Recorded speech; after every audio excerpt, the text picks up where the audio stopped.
I remember back in the day, not too long ago, when I thought, and people like me believed that Europe was ahead of the game. Europe was where we would go to escape from the United States when it got bad. And now, when everything, shit has hit the fan all over the place, now we're like, oh, wow, the United States is still actually kind of the last bastion of hope in at least that traditional Western world.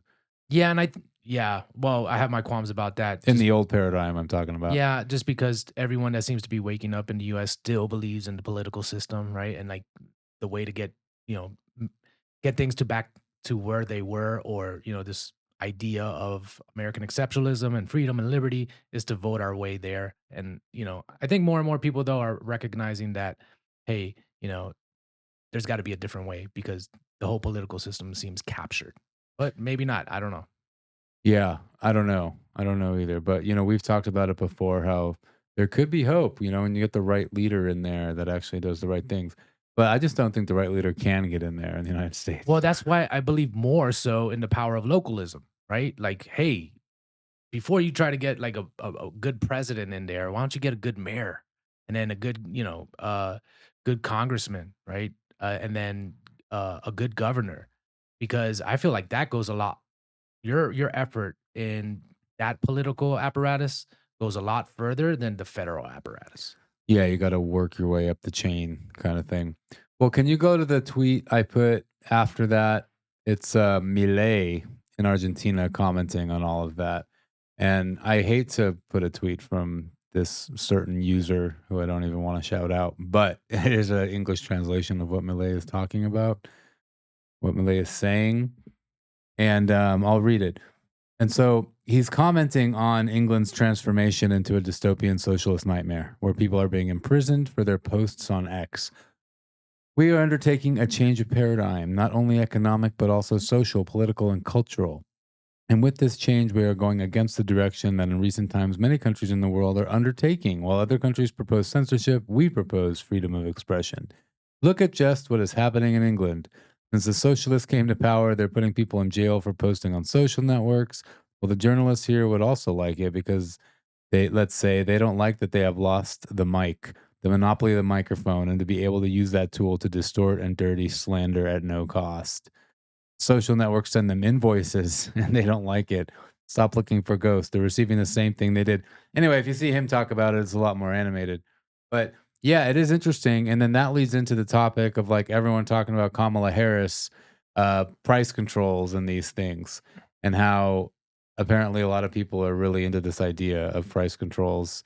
Uh, Yeah, dude. I they mean, would slander Bukele for it a month ago, and then Kamala Harris proposes it, and he's a savior. well, yeah, depends on who's talking, right? Like who's saying all of that stuff. But again, it just feels all inevitable. Feels like we're just watching a train wreck in slow motion. Like you know how it's gonna end, and it's just you see um things just evolving on a daily basis. But to me, there's no really big surprises, right? Like if you look at all past regimes that have been taken over by communists, it always kind of devolves into chaos and violence and destruction.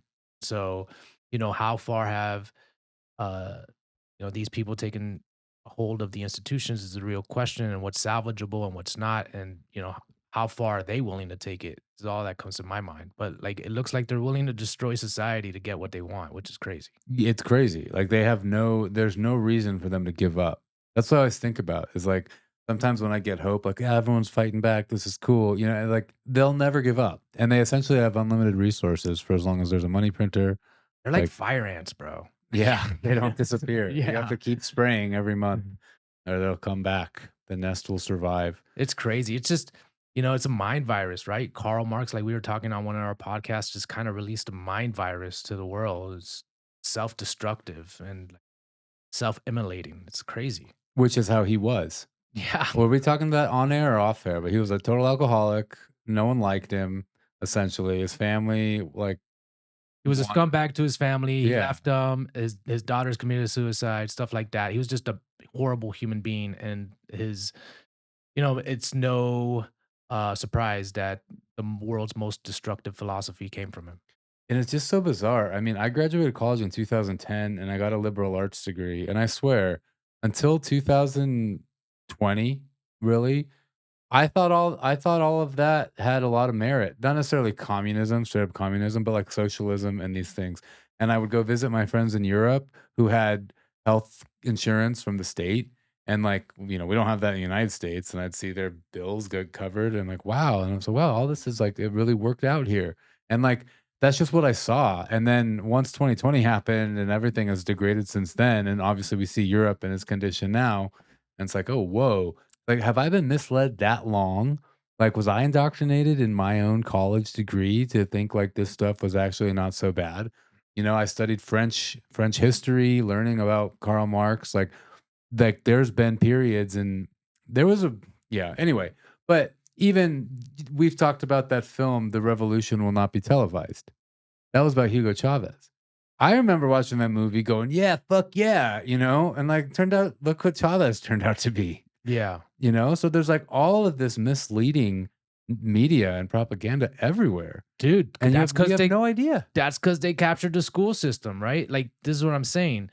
We have the Department of Education that's like spreading, straight propaganda from like the horse's mouth on on all types of things, misleading kids. Not only that, but like connecting them to a narrative, Camera needs to be plugged in.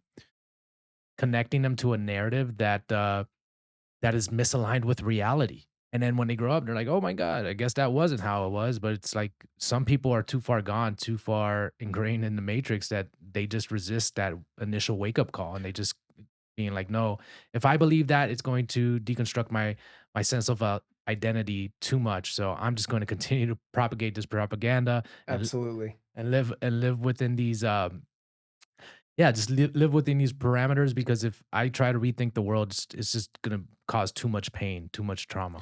Well, it's like they funneled me, like, right into it, and probably a lot of people in my generation because we saw 9/11, we saw George W. Bush, all the wars, all this stuff, and we wanted to just get away from that, and then suddenly traditional America was like, "Oh, let's go to war and let's invade Afghanistan," and all this stuff that we didn't want.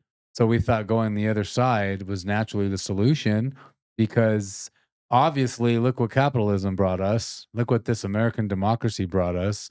So we start getting introduced to concepts like communism and socialism. We go, well, yeah, let's do that. Yeah. And then you get so far deep into it, which so many people already are, still are, you don't realize until it's too late. Like, oh, we got duped, Yeah. like in Europe right now.